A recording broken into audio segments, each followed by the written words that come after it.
Hello guys, how are you all? I hope all of you are well and are going through these all newspapers very well.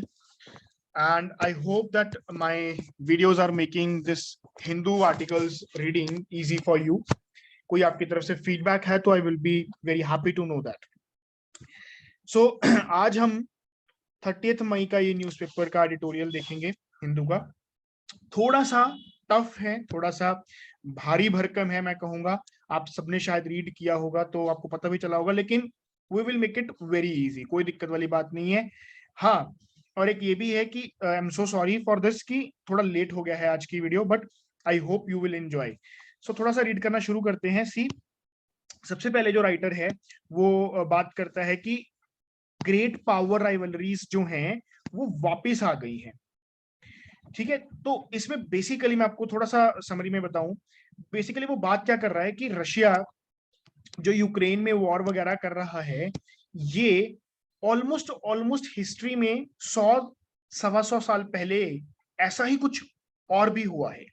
वो किसी और country ने किया है, किसी और कंट्री के ऊपर वगैरह वगैरह, उसके साथ वो कंपेयर कर रहा है. तो basically in a very simple way writer क्या बोल रहा है कि हिस्ट्री 100-125 साल बाद अपने आप को बेसिकली रिपीट कर रही है और इसके रीजंस, कॉजेस, कॉन्सिक्वेंसेस काफी सारे सेम निकल रहे हैं. हाँ, थोड़े से कॉन्सिक्वेंसेस डिफरेंट इसलिए निकल रहे हैं, राइटर एंड में जाकर के बताता है कि भैया उस वक्त 100-125 साल पहले, आई मीन टू से तकरीबन starting of the 20th century, मतलब 1900 समथिंग लाइक, तो उसमें राइटर बोलता है कि तब इंटरनेशनल लॉ इतना इस्टेब्लिश्ड नहीं था, लेकिन अभी इंटरनेशनल लॉ बहुत ज्यादा इस्टेब्लिश्ड है, तो इसलिए रशिया को इसमें थोड़ा लॉस हो रहा है. अदरवाइज ये ऑलमोस्ट रिपीटेड हिस्ट्री है. कैसे देखते हैं, जर्मनी की हिस्ट्री के साथ भी कंपैरिजन कर रहा है. बेसिकली कैसे देखते हैं, यहाँ पर देखो वो नाम लेता है हर वॉन क्रिस्की. ये बेटा पहले तो आप इसी नाम को पढ़ के मुझे पता डर गए होंगे. Don't worry, it's just a name of a diplomat, politician वगैरह वगैरह. इंपीरियल जर्मनी, इंपीरियल मतलब राजशाही जर्मनी जब थी तब वो 1906 में न्यू ईयर्स डे वाले दिन हैम्बर्ग में बोलते हैं, क्या बोलते हैं कि Germany policy always had been and would be try to frustrate and any collision between two states which might result in damaging Germany's history.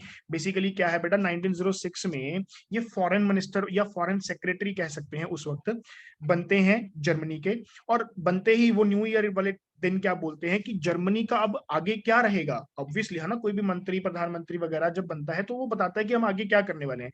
तो ये बेसिकली यहाँ पर बता रहे हैं कि हम क्या करने वाले हैं कि जर्मनी हमेशा वो काम करेगा जो कोलिशन को तोड़ेगा, उस कोलिशन को तोड़ेगा जो कोलिशन जर्मनी के इंटरेस्ट को खराब करेगा. बेटा कौन से कोलिशन की तरफ इशारा था इनका इशारा था बेटा फ्रेंच एंड ब्रिटेन के कोलिशन के बारे में. बेटा आप सबने इंडियन हिस्ट्री पढ़ी है, आपको सबको पता है कि इंडिया में आकर के फ्रेंच और ब्रिटेन सबसे ज्यादा लड़े हैं आपस में, लेकिन धीरे धीरे करते करते 18th एंड 17th सेंचुरी में और 19th सेंचुरी में भी लड़े हैं, लेकिन 20th सेंचुरी के आसपास आकर के स्टार्टिंग में ही मतलब फ्रेंच और ब्रिटेन अपने आप में पास आने लग गए थे. फ्रेंच में एक वर्ड यूज किया गया इन दोनों की दोस्ती के लिए, एंटॉन्ट. एंटॉन्ट शब्द का बेटा बेसिकली मतलब ही है अलायंस, दोस्ती, है ना, करीब आना, अंडरस्टैंडिंग अपने एक दूसरे के बीच में. उस तरीके से फ्रांस और ब्रिटेन में दोस्ती होने लगी in the starting of the 20th century, जिससे जर्मनी को बहुत ज्यादा प्रॉब्लम होने लगी कि भैया कल को ये हमारे ऊपर कुछ अटैक कर सकते हैं, क्योंकि यूरोप में बेटा ऑलमोस्ट हर कंट्री दूसरे कंट्री का दुश्मन हमेशा से रहा है. 200 साल तक इस कॉन्टिनेंट ने वॉर्स झेले हैं. अब इसमें क्या होता है, आगे चलते हैं. देखो यहां पर वो बात करते हैं कि सिक्योरिटी सिचुएशन जो यूरोप की है वो बहुत चेंजेस एक्सपीरियंस कर रही थी starting of the 20th century में ही. उसी तरीके से बेटा क्या मतलब क्या क्या चेंजेस हो रहे थे 1904-5 में जापान के साथ बेटा लड़ने के बाद. आप सबने मॉडर्न हिस्ट्री में पढ़ा है कि जापान जैसी एक छोटी सी एशिया की कंट्री ने इतने बड़े यूरेशियन कंट्री रशिया को हरा दिया. यहां से सबको मोटिवेशन आने लगी कि एशिया की कंट्रीज भी कोई बैकवर्ड नहीं है, हम भी यूरोप की कंट्रीज को हरा सकते हैं. जब जापान हरा सकता है तो हम भी हरा सकते हैं. इंडिया के लिए एक बड़ी मोटिवेशन की बात थी. तो यहाँ पर रशिया जब हार गया जापान जैसी कंट्री से, तो रशिया का फार ईस्ट कमजोर होने लगा। फार ईस्ट बेटा हम किसको बोलते हैं? रशिया का जो ईस्टर्न वाला ईस्टर्न मोस्ट पार्ट है, साइबेरिया का रीजन, उसको हम बोल देते हैं। इसके साथ क्या होने लगा? इसके साथ क्या होने लगा बेटा? 19th सेंचुरी का लास्ट डिकेड 1890s एंड देखो starting 2 decades of 20th century 1918 तक विलहेल्माइन जर्मनी बोला जाने लगा जर्मनी को, क्योंकि विलहेल्म टू बेटा, विलहेल्म टू इस वक्त के राजा थे जर्मनी के। तो इन्होंने क्या किया, बहुत एग्रेसिवली जर्मनी को ग्लोबल पावर बनाने की कोशिश करी, फॉरेन रिलेशंस और इंटरनेशनली छा जाने की कोशिश करी, जिसके कारण ऑब्वियसली यूरोप के जो बाहर की कंट्रीज हैं वो परेशान हो जाएंगी। अब फ्रांस, ब्रिटेन, इन्होंने क्या किया, धीरे धीरे फ्रांस ने क्या किया, रशिया के साथ अपने अलायंसेस को स्ट्रॉन्ग करना कोशिश शुरू किया। तो अब जो अंटोंटे था, आई एम सॉरी, ये फ्रेंच वर्ड्स ऐसे होते हैं, तो इन्होंने ये एंटॉन्ट जो था अब ट्रिपल एंटॉट बन गया। क्यों? फ्रांस ब्रिटेन एंड रशिया तीनों आकर के जुड़ गए। इसके कारण क्या हुआ? ट्रिगर हो गया। क्या हो गया? डेंजरस सिक्योरिटी कंपटीशन बिटवीन किसके साथ बेटा? एक तरफ तो ट्रिपल एंटॉन्ट है और एक तरफ क्या आ गया? Triple alliance. किस किस के बीच में? जर्मनी ने अलायंस कर लिया बेटा ऑस्ट्रिया हंगरी के साथ एंड इटली के साथ। इन तीनों कंट्री ने मिलकर के बेसिकली एक तरीके से चैलेंज उधर किया, ट्रिपल एंटॉन्ट वर्सेस बेटा क्या हो गया? Triple alliance. ठीक है, इस तरीके से ये कुछ ऐसा हो गया। और फाइनली यही बेटा, यही सिक्योरिटी जो इशू था, कंपटीशन था, यही फर्स्ट वर्ल्ड वॉर 1914 का रूप ले लेता है। तो आप मेरी बात समझ रहे हैं बेटा? बेटा अभी आप मेरे को क्वेश्चन का आंसर दें। Who was called as the father of the Germany? Father of the Germany नहीं बोलूंगा, यूनिफिकेशन ऑफ द जर्मनी के लिए कौन रिस्पॉन्सिबल है बेटा? Auto von Bismarck. आप सबको पता है, आगे उनका नाम भी आएगा बेटा। ऑटो वन बिस्मार्क के जस्ट बाद, जर्मनी में ऑटो वन बिस्मार्क के जस्ट बाद बेटा विल्हेल्म टू ही बनते हैं।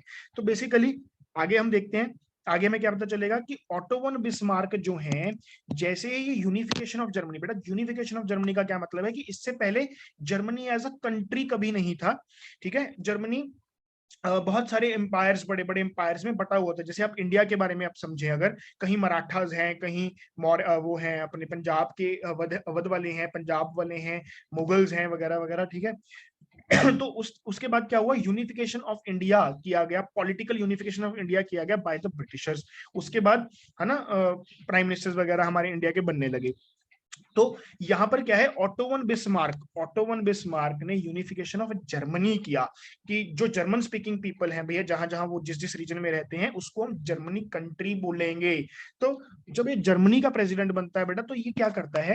इंटरनल बहुत डेवलपमेंट करने की कोशिश करता है जर्मनी के अंदर। उसकी इंडस्ट्रीज बढ़ाने की कोशिश करता है, इनकम बढ़ाने की कोशिश करता है, जीडीपी बढ़ाने की कोशिश करता है वगैरह वगैरह।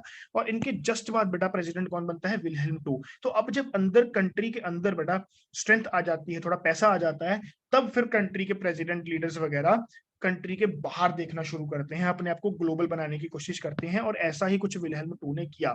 इसीलिए विल्हेल्माइन जर्मनी हम बोलते हैं इस पीरियड वाली जर्मनी को। ठीक है, जो फाइनली वॉर में फिर ध्वस्त हो जाएगा। देखो ना 1918 तक ही तो वॉर चलता है, फर्स्ट वर्ल्ड वॉर 1914 से लेकर के। तो यही वॉर में लेकर गया और वॉर में फिर यही इसने सब कुछ नष्ट करवा दिया। फिर जर्मनी ने दुख देखे and then finally world war two. अब सबको वो कहानी पता ही है। थोड़ा सा आगे रीड करने की कोशिश करते हैं, आपको और समझ में आएगा कि इन दोनों बेटा ग्रेट पावर सिक्योरिटी कंपटीशन को बेटा ट्रिगर किसने किया? बेसिकली ट्रिगर हुआ एंड देन फाइनली क्या हुआ? फर्स्ट वर्ल्ड वॉर में चेंज हो गया।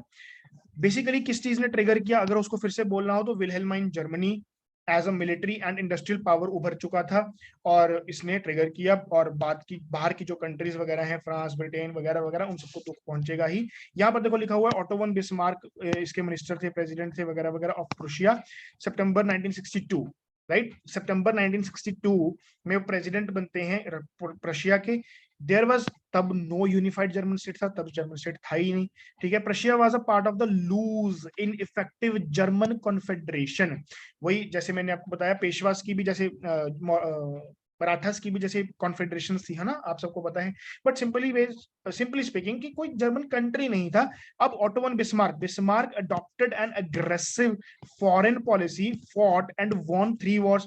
अब ये जो कन्फेडरेशन हैं, ऑस्ट्रिया पर्शिया की, ऑस्ट्रियन वगैरह वगैरह, ऑस्ट्रिया हंगेरियन, इन सब के खिलाफ कुछ वॉर्स लड़ता है, 3 वॉर्स लड़ता है with Denmark, Austria and France. इन सबके साथ इनकी कॉन्फेडरेशन को डिस्ट्रॉय करने के बाद, कॉन्फेडरेशन मतलब बेटा तो ग्रुप ऑफ पावर्स की है ना, 4 पावरफुल लोग हैं, उन्होंने आके मिलकर के अपनी कॉन्फेडरेशन बना रखी है, तो उनके साथ बारी बारी से लड़ करके 3 वॉर्स बिस्मार्क क्या करता है, इनको हरा देता है, और फाइनली एक लार्जर जर्मन रेक, रेक मतलब होता है बेटा कंट्री, जर्मनी में इसका मतलब है country, German larger German Reich बना देता है, जो पर्शिया को फाइनली बेटा रिप्लेस कर देता है। बेटा अगर आपको याद हो थोड़ा सा, तो ये 9th क्लास की चैप्टर की एक बात है जिसमें unification of Germany, auto von Bismarck हम पढ़ाते हैं, ठीक है। वही एक स्टोरी थोड़ी सी यहाँ पे लिखी गई है, अगर आपको दिक्कत है तो आप थोड़ा सा उस पैराग्राफ को एनसीईआरटी में से ही जाके पढ़ें, वेरी इंपॉर्टेंट चीज होती है एनसीईआरटी को पढ़ना, राइट।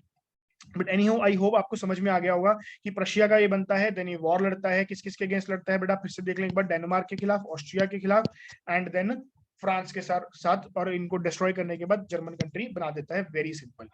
अब फिर क्या करता है वो, लास्ट 20 ईयर्स, बिस्मार्क के जो लास्ट 20 ईयर्स होते हैं जर्मनी को रूल करने के, उसमें बेसिकली वो क्या करता है, पीस लेकर के आता है बहुत ज्यादा, इसलिए नहीं क्योंकि वो पीस निक बन गया है। पीस निक मतलब क्या होता है बेटा, जो पर्सन वॉर्स को अवॉइड करना चाहता है, जो पर्सन शांति से रहना चाहता है। राइटर बोलता है कि बिस्मार्क ने जर्मनी को रूल करते वक्त जो लास्ट के 20 साल बिताए, उसने बहुत पीस बना करके रखा, इसलिए नहीं क्योंकि वो पीस निक बन गया था, बट इसलिए क्योंकि भैया जियोपॉलिटिकल रियलिटीज ऑफ यूरोप ने उसको कंस्ट्रेंट किया, क्योंकि बाहर जाएगा तो मार खाएगा, क्योंकि बाहर बड़ी कंट्रीज हैं, बड़ी कंट्रीज मतलब पावरफुल कंट्रीज हैं, पैसे वाली कंट्रीज हैं, इसलिए उसने अपना फोकस जो किया बेटा, उसने जर्मनी को ट्रांसफॉर्म करने में किया internally he in the last 2 decades, ठीक है। It was on the foundation, अब जो बिस्मार्क ने फाउंडेशन कर दी, इसी के ऊपर बेटा विल्हेल्माइन जर्मनी खड़ा हुआ।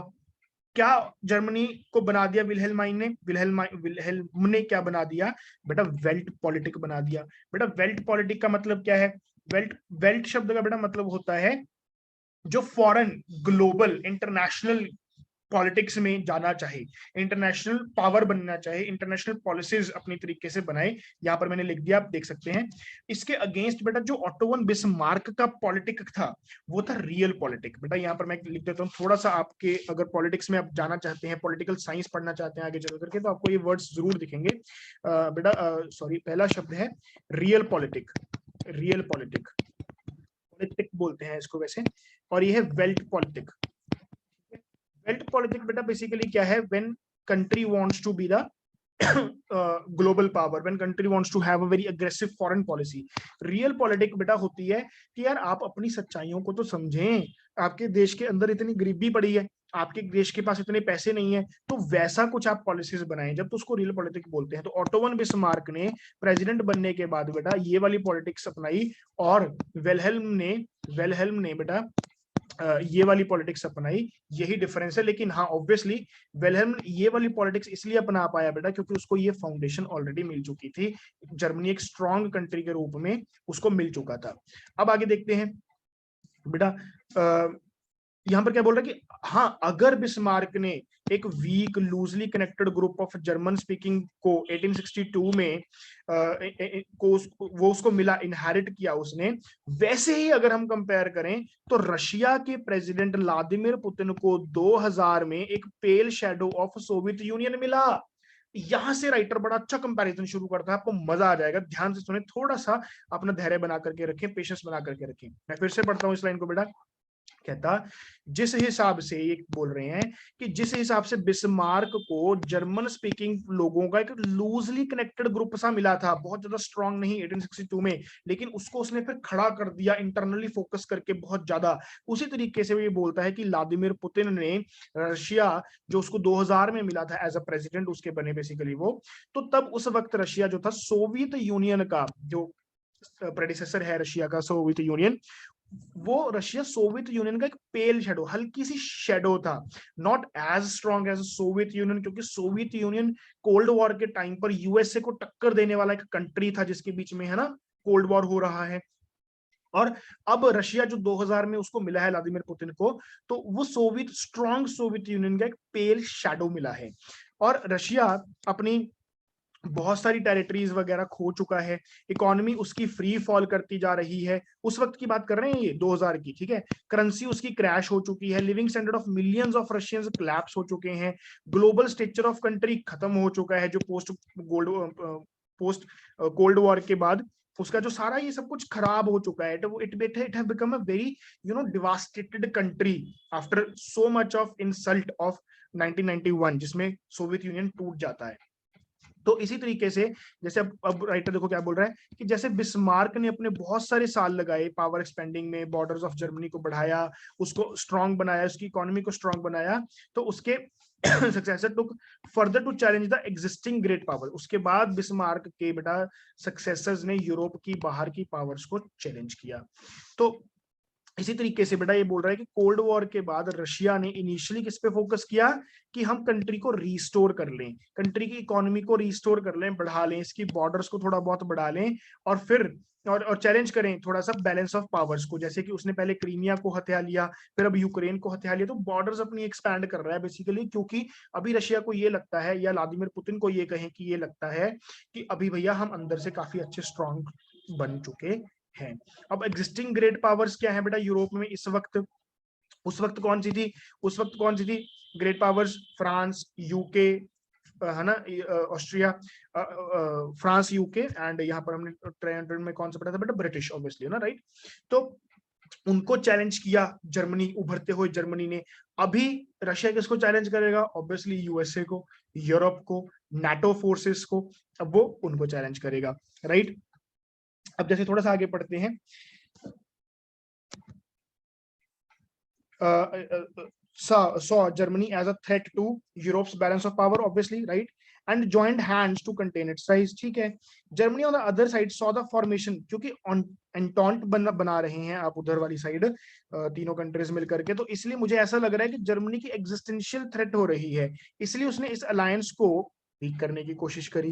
कैसे बेटा? वो एक दो चीजें करता है, जैसे 1905 में, 1911 में वो मोरक्कन क्राइसिस में कुछ पार्टिसिपेट करता है या इंटरफेयर करता है। जर्मनी फिर इंटरवेंशन करता है इन बोस्नियन क्राइसिस इन 1908 में। तो ऐसे क्या कर रहा है कंट्री? आप कंट्री का थोड़ा सा बस ऊपर ऊपर से समझें कि वो क्या कर रहे हैं, आसपास की कंट्रीज में हाथ पांव मार रहे हैं, ठीक है।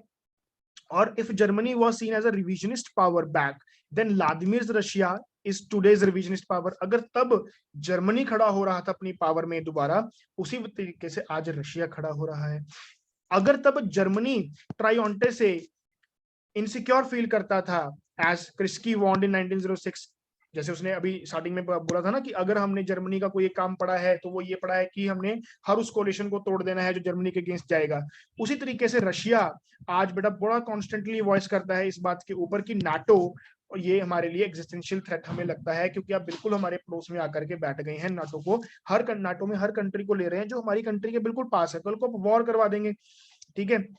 अगर आप देखो दूसरी साइड से भी देख लेते हैं, अगर अनटॉन्टे कंट्रीज को लग रहा था कि राइज ऑफ जर्मनी उनके लिए थ्रेट है, उनके बैलेंस ऑफ पावर्स के लिए थ्रेट है, तो उसी तरीके से वेस्टर्न अलायंसेस को आज लग रहा है कि मॉडर्न रशिया, वेस्टर्न अलायंसेस मतलब यूरोप और यूएसए एंड नाटो, इनको लग रहा है कि मॉडर्न रशिया उनके लिए एक सिक्योरिटी थ्रेट है, ठीक है।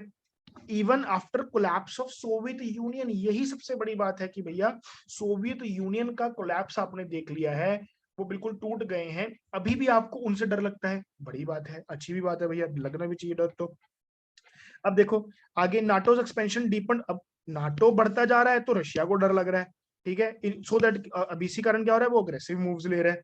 रशिया का अग्रेशन जो है वो नाटो के रिजॉल्व को स्ट्रेंथन कर रहा है कि देखो देखो ये रशिया तो बड़ा अग्रेसिव है, कल को आपकी कंट्री के ऊपर अटैक कर देगा, हाँ नाटो में जुड़ जाओ। तो ये विशियस साइकिल से शुरू हो गया है। रशिया को नाटो की एक्सपेंशन से डर लग रहा है, इसलिए रशिया अग्रेसिव हो रहा है। रशिया अग्रेसिव हो रहा है इसलिए नाटो कह रहा है कि भैया आप ना हमारे नाटो में आके जुड़ जाओ, लायंस है नाटो, तो उसमें आके जुड़ जाओ, सो दैट कि हम आपको रशिया की अग्रेशन से बचा सकें। तो ये बहुत विशियस साइकिल बन गया बेटा, और जब ऐसे विशियस साइकिल्स बन जाते हैं ना, तो बिलीव यू मी, वॉर हुई एक लास्ट चीज बचती है, ठीक है। जब आप लड़ते जाएंगे लड़ते जाएंगे लड़ते जाएंगे तो वॉर ही एक लास्ट चीज बचेगी। एनी हाउ, आगे देखते हैं। 20th सेंचुरी का बेटा जो बिहेवियर है जर्मनी का, वो 21st सेंचुरी रशिया का बिहेवियर बिल्कुल अच्छे से एक्सप्लेन कर सकता है।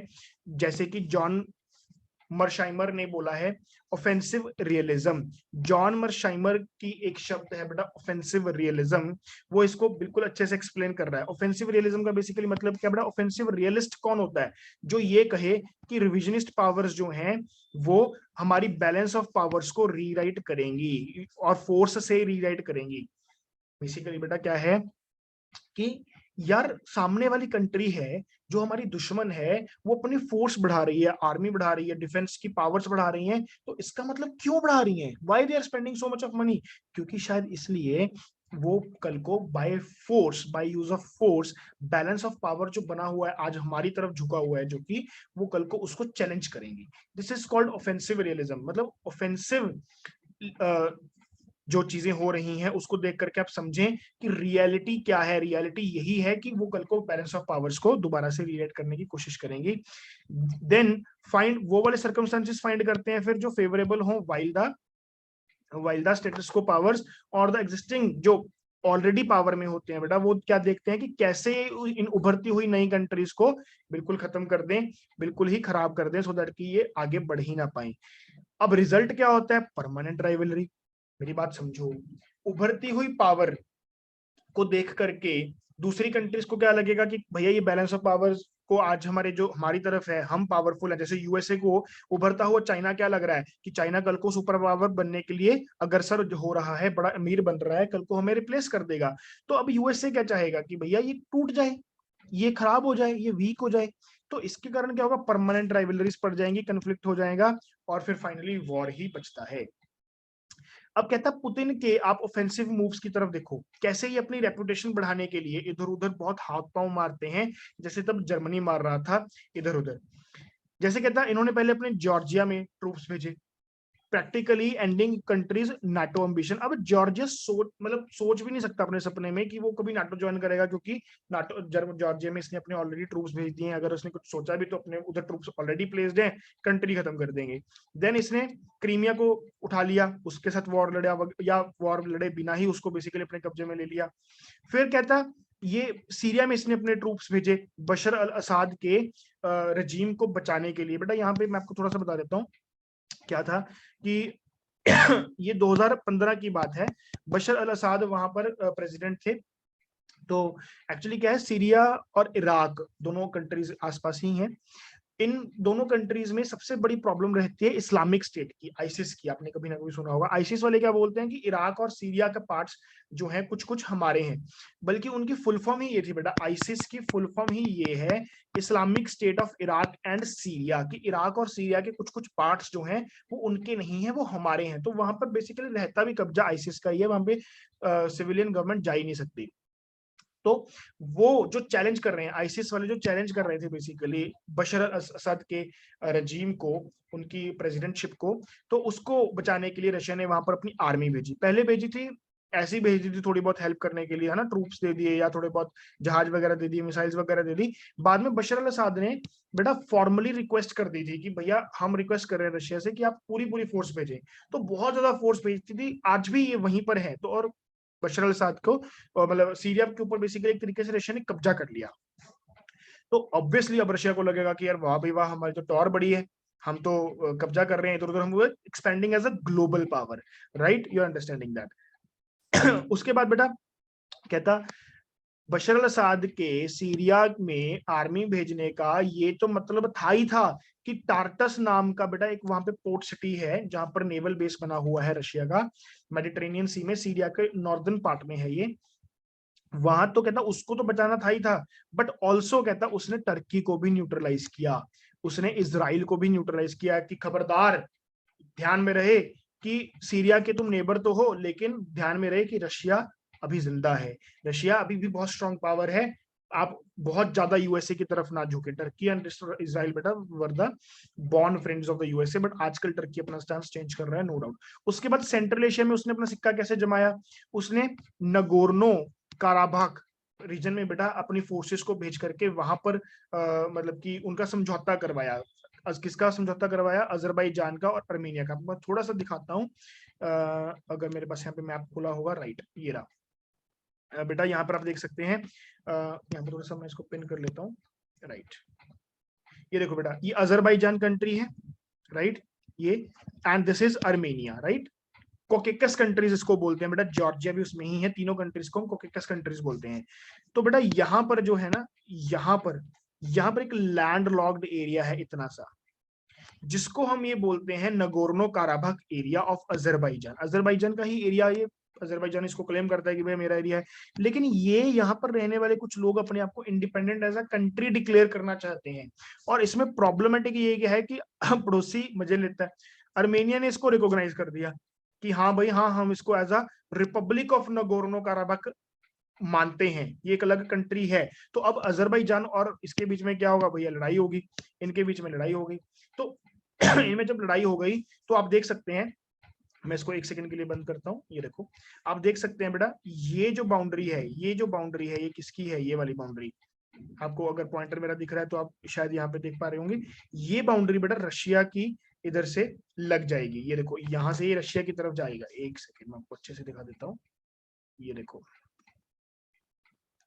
ये रहा, इसका स्क्रीनशॉट लेके आपको दिखाता हूँ, ये देखो, ये रहा बेटा, ये रशिया है ना, रशिया की बाउंड्री देखो, यहाँ से आते आते ये वाली सारी बाउंड्री है, और ये आते आते इधर लगती है अजरबैजान के साथ। तो अजरबैजान के साथ ये नेबर कंट्री है, रशिया इनकी बाउंड्री लगती है। तो रशिया यहाँ पर क्या करता है बेटा, एज एक बड़े भाई का रोल प्ले करता है, और इन दोनों के बीच में एक समझौता करवाता है, अजरबैजान में और अर्मेनिया के बीच में, और बोलता है कि भैया ऐसे लड़ने बढ़ने का कोई फायदा नहीं है, ध्यान से रहो। उसके बाद बेटा वो कजाकिस्तान में भी हाल ही में, ये नगोर्नो काराबाख वाला जो इंसिडेंट है बेटा, ये 2020 का इंसिडेंट है। और जो कजाकिस्तान में बेटा अभी पीछे ना थोड़ा फ्यूल प्राइसेस बहुत ज्यादा बढ़ने के कारण बहुत ज्यादा प्रोटेस्टर्स इकट्ठे हो गए थे, इतने ज्यादा प्रोटेस्टर्स इकट्ठे हो गए थे गलियों में कि सरकार को चैलेंज कर रहे थे वो कि अब तक सत्ता छोड़ दो कि जनता आ रही है। तो वहां पर बेटा 2022 की ही बात है ये, 2022 में ही रशिया यहाँ पर आर्मी भेजता है। तो आप देख सकते हैं, थोड़ा सा देखो, रशिया सीरिया में इन्होंने आर्मी भेजी 2015 में, और नगोर्नो काराबाख एरिया में आर्मी भेजी 2020 में, राइट। तो मैं क्या कह रहा था कि यहाँ पर देखो आप, 2015 में सीरिया के ऊपर किया, 2020 में ये सेंट्रल एशिया में यहाँ पर अजरबैजान और आर्मेनिया में काम कराया, 2022 में इन्होंने कजाकिस्तान में फोर्सेस भेजी, उनके अगेंस्ट जो कजाकिस्तान के अंदर प्रोटेस्टर्स बेसिकली बहुत ज्यादा अग्रेसिव हो गए थे और सरकार के अगेंस्ट करने लग गए थे बहुत ज्यादा कुछ प्रोटेस्ट वगैरह। तो आप देख रहे हैं क्या कि रशिया को ऐसा लग रहा है कि मेरी सोवियत यूनियन वाली छवि, सोवियत यूनियन वाली रेपुटेशन, कि मैं अपने इधर उधर कंट्रीज में कहीं पर भी ऐसा वैसा कुछ कर सकता हूँ, वो वापिस आ रही है, ठीक है। और उनके लीडर को भी लग रहा होगा व्लादिमीर पुतिन को कि हाँ हाँ वही वाली अपनी हिस्ट्री रिवाइव करेंगे, बढ़िया मजा आएगा फिर, वगैरह वगैरह। दीज देखो लिखा भी है, successes probably raised confidence of Russia and promoting its leader to believe that it was finally strong enough to change Europe's balance of power forcefully, कि वो उस बैलेंस ऑफ पावर को फोर्सफुली भी तोड़ सकते हैं, इसीलिए यूक्रेन में उन्होंने अटैक भी कर दिया। बहुत सिंपल वाली बात है बेटा, आगे चलते हैं। बट एक डिफरेंस है, कहता विलहेल्माइन जर्मनी और मॉडर्न रशिया में एक फर्क है, क्या कि 19th सेंचुरी में और 20th सेंचुरी में एक डिफरेंस क्या पड़ गया कि वेल डिफाइंड इंटरनेशनल लॉज बेटा तब नहीं थे, अब हैं। इंटरनेशनल सिस्टम बहुत ज्यादा इवॉल्व कर गया है। हाँ ऑब्वियसली बेसिक इंस्टेंट्स जैसे कि रियलिस्ट बोलते ही हैं कि वही है, वो इतने ज्यादा चेंज नहीं हुए हैं, ठीक है। और वीकर कंट्रीज की, वीकर पावर्स की सोवरेनिटी को ब्रेक करने वाला रशिया का प्रेसिडेंट मिस्टर पुतिन कोई पहला नहीं है, ऐसे बहुत सारे और कंट्रीज ने किए हैं, जैसे यूएसए ने कई कई बार किया है। तो इसीलिए वो रियलिस्ट बोल रहे हैं कि ऐसा कुछ बहुत बेसिक इंस्टिंक्ट चेंज नहीं हो गया है। बट हाँ, जैसे यूएसए जगह जगह हेजेमनी दिखाता ही है ना, तो लेकिन हाँ फिर भी इंटरनेशनल सिस्टम थोड़ा सा इवॉल्व अच्छा कर गया है, थोड़ा सा सेटअप हो गया है। लेकिन फिर भी वो बोल रहा है कि बेसिक इंस्टिंक्ट सेम है, और वीकर पावर्स के ऊपर इन स्ट्रॉन्गर पावर्स को अपना दादागिरी दिखाना ही है।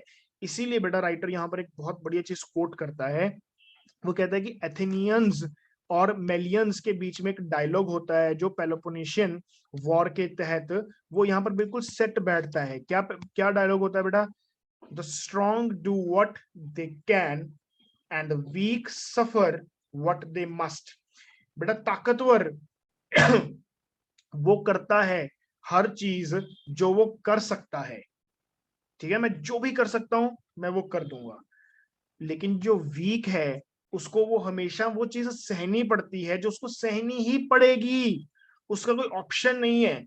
ठीक है, ताकतवर तो वो करेगा जो करने के वो ताकतवर है, मतलब कि नहीं, I can do this, I can do that, ठीक है। लेकिन वीक वो सफर करना पड़ेगा जिसको वो मजबूरी में, मतलब मस्ट, अगर तुम नहीं ये सफर करोगे ना सर थप्पड़ पड़ेंगे। तो इस तरीके से ये वीकर को हर वो चीज सफर करनी पड़ती है और स्ट्रॉन्गर वो हर चीज करता है जो चीज वो कर सकता है। ठीक है, अगर यहाँ पर आप थोड़ा सा ऐसे देखना चाहें तो ऐसे भी देख सकते हैं कि जब भी आप कोई गलती कर देंगे तो आपके पेरेंट्स स्ट्रांग हैं और आप वीक हैं, तो आपके पेरेंट्स आपके ऊपर हर वो चीज, हर वो तांडव नृत्य कर सकते हैं जो वो कर सकते हैं आपके ऊपर, और आपको उनका हर वो दुराचार और दुर्व्यवहार वो सहना पड़ेगा, और आपके पास उसकी कोई चॉइस भी नहीं होगी, आपको वो सहना ही पड़ेगा। राइट। सिक्योरिटी कंपटीशन में देखते हैं बेटा, as Ukraine was war grinds into the fourth month, 4 महीने हो गए बेटा चलते हुए, अभी तक खत्म नहीं हो रहा है, कोई विनर नहीं दिख रहा। ठीक है, रशिया रशिया की बेसिकली 2 स्ट्रेटेजिक ऑब्जेक्टिव्स हैं यूक्रेन में। पहला क्या है कि भैया एक तो रशिया की बॉर्डर्स को एक्सपैंड करना है, और नाटो में और रशिया के बीच में एक बफर क्रिएट करना है, जो कि सबसे बढ़िया बफर यूक्रेन ही हो सकता है। ठीक है, सेकंड क्या है कि रशिया की डेटरेंस जो है वही बेसिकली नाटो के अगेंस्ट जो डेटरेंस है उसको बहुत अच्छे से क्रिएट करना है, री करना है। यूक्रेन से ही वो हो सकता है और किसी तरीके से वो पॉसिबल ही नहीं है एक्चुअली। वाइल कहता है रशिया हैज सक्सीडेड, थोड़ा बहुत सक्सीड किया है, though slowly, in expanding the border by capturing almost all the Ukrainians तो सारा सारा ही उन्होंने कब्जा कर लिया है। पर वॉर ने बैकफायर भी बड़ा जबरदस्त किया है। कैसे? सेकंड ऑब्जेक्टिव को बड़ा बैकफायर कर दिया। कैसे? कि रशिया एकदम से आउटराइट विक्ट्री को तो नहीं छू पाया है, और कहीं कहीं पर उसको टैक्टिकल रिट्रीट्स भी करने पड़े हैं। रिट्रीट्स का मतलब बेटा वापिस आना पड़ा है। लेकिन ऑब्वियसली ये जो आउटराइट एक तो विक्ट्री नहीं मिली, और एक कहीं कहीं पर टैक्टिकल रिट्रीट करना पड़ा। इस कारण से क्या हुआ कि रशिया की पावर के ऊपर जो बेसिकली रशिया की परसेप्शन थी, जो एक है ना कि इज्जत मान है आपका, उसको डेल्ट मिला है, उसको एक धक्का सा तो लगा है। ठीक है, जो ऑब्वियसली कोल्ड वॉर के पहले थी या यूक्रेन वॉर के पहले जो उसकी इज्जत मान थी, उसको धक्का तो थोड़ा बहुत लगा है। दिस हैज स्ट्रेंथन्ड नेटो, नेटो इसके साथ और स्ट्रांग हो गया है। इवन स्वीडन फिनलैंड बेटा, जिनको हमेशा माना गया है कि ये कभी भी नाटो ज्वाइन नहीं कर सकते क्योंकि ये रशिया के काफी करीब माने जाते हैं हमेशा से, इनको भी थोड़ा बहुत उन्होंने नाटो ने अपनी आर्म्स में ले लिया है, थोड़ा बहुत ले लिया है। इसके अलावा बेटा इकोनॉमिक सैंक्शंस इतने ज्यादा लग गए हैं जिसके कारण इकोनॉमी पर बहुत बड़ा है ना धक्का लगा है रशिया की इकोनॉमी के ऊपर। बट कहता Russia that is bogged down in Ukraine and encircled by NATO need not enhance Europe's security. ठीक है, Russia's advances in Ukraine may have been slow, it seemed ready to fight a war of attrition like the long wars. ठीक है, कितनी भी लंबी war कहता है Russia कहता है हम लड़ने के लिए तैयार है, कोई दिक्कत वाली बात नहीं है। रशिया कहता है मैं भी पूरा स्ट्रांग बैठा हूँ, कोई चक्कर नहीं है। ठीक है, यूरोप ने जैसे कई कई सालों तक बेटा वॉर्स लड़ी हैं अपनी 200 साल तक, जैसे मैंने बताया, वैसे वॉर कहता है मैं लड़ने के लिए कोई चक्कर नहीं है, रेडी हूँ, अभी तो 4 महीने हुए हैं, कोई दिक्कत वाली बात नहीं है। स्ट्रॉन्ग रेजिस्टेंस मिल रहा है यूक्रेन की तरफ से, पर फिर भी रशिया बहुत स्ट्रांग बैठा है क्योंकि वो मिलिटरीली और जियो पावर भी ठीक ठाक उसके पास है, कोई दिक्कत वाली बात नहीं है। यहाँ पर वो बोलता है कि हेनरी किसिंजर कहते हैं दावोस में कि Russia had been and would remain an important element in the European state system. European state system में बेटा रशिया की हमेशा एक बहुत ज्यादा वैल्यू रहेगी, अदरवाइज रशिया के बिना you can never imagine the European state system. ठीक है, इसी तरीके से बस बेटा वो यहाँ पर वो थोड़ा सा समराइज करने की कोशिश करते हैं कि कोल्ड वॉर के बाद ऐसा हो गया, रशिया ऐसा हो गया, वगैरह वगैरह। यहां पर बेसिकली एक राइटर एक बात के साथ एंड करता है कि अभी के जो पावर राइवलरीज हैं बेटा वो बहुत ज्यादा डेंजरस हैं। हम जर्मनी के साथ कंपेयर तो कर रहे हैं, विल्हेल्माइन जर्मनी के साथ कंपेयर तो कर रहे हैं, लेकिन आज के सिनेरियोस बहुत ज्यादा डिफरेंट इसलिए भी हैं बेटा क्योंकि दोनों तरफ न्यूक्लियर पावर्स हैं। उधर से नाटो न्यूक्लियर पावर है, यूएसए न्यूक्लियर पावर है, उधर से रशिया न्यूक्लियर पावर है। इसलिए राइटर बोलता है कि इसको बहुत ज्यादा देर तक नहीं चलना चाहिए। जैसे तब का Germany triple entente and triple alliance बेटा, जैसे तब का वॉर में तब्दील हो गया था फर्स्ट वर्ल्ड वॉर में, वैसा कुछ अगर इस बार हो गया तो ये बहुत बड़ा इशू क्रिएट हो जाएगा, ऐसा कुछ नहीं होना चाहिए। तो अल्टीमेटली बेटा, अल्टीमेटली राइटर ने क्या किया है, राइटर ने इस आर्टिकल में बेटा बहुत खूबसूरती से रशिया का जो यूक्रेन वाला सिस्टम है, रशिया का जो यूक्रेन वाला सिस्टम है बेटा, उसको Germany versus France, UK and Russia, France, UK and मैं तीसरी कंट्री में भूल जाता हूँ, यहाँ पर है इटली, नहीं सॉरी वो तो दूसरी तरफ थी, हाँ right, France, UK and Russia का सिनेरियो के साथ वो कंपेयर कर रहा है, Germany versus France, UK and Russia, और इधर है रशिया वर्सेस यूक्रेन, इनके साथ वो कंपेयर कर रहा है। बहुत अच्छा कंपैरिजन है, आपको थोड़ा सा अच्छा लगेगा अगर इसको समझना, अगर आपको थोड़ा सा इंटरनेशनल रिलेशंस में इंटरेस्ट है, वर्ल्ड हिस्ट्री में इंटरेस्ट है। आई होप ये बहुत ही कॉम्प्लेक्स आर्टिकल जो था उसको मैं थोड़ा सा इजी कर पाया हूँ। थोड़ा ऑब्वियसली वीडियो लंबी ज्यादा रहेगी इस बार, I am sorry for that, अगली बार से मैं और कोशिश करूंगा। Thank you so much, this is Raghavendra Goyal signing off from this side, thank you.